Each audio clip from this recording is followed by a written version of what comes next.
السلام علیکم ورحمۃ اللہ وبرکاتہ۔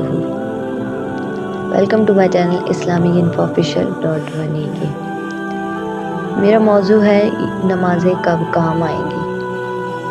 بہت سے لوگوں کا یہ کہنا ہے کہ ہماری پریشانیاں دور نہیں ہوتی،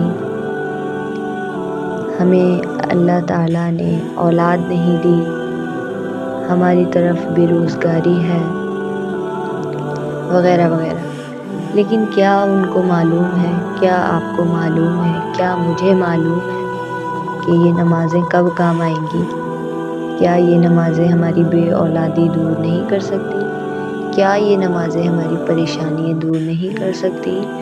کیا یہ نمازیں ہماری بے روزگاری دور نہیں کر سکتی؟ یہ نمازیں کب کام آئیں گی؟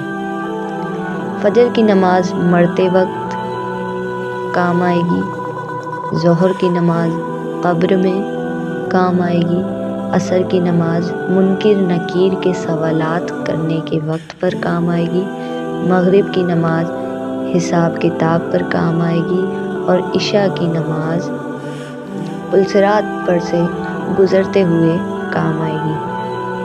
اور یہی نمازیں ہیں جو ہماری بخشش کا سبب بنیں گی، اور یہی نمازیں ہیں جن کی برکت سے ہماری پریشانیاں دور ہوں گی، بے روزگاری دور ہوگی، بے اولادی دور ہوگی،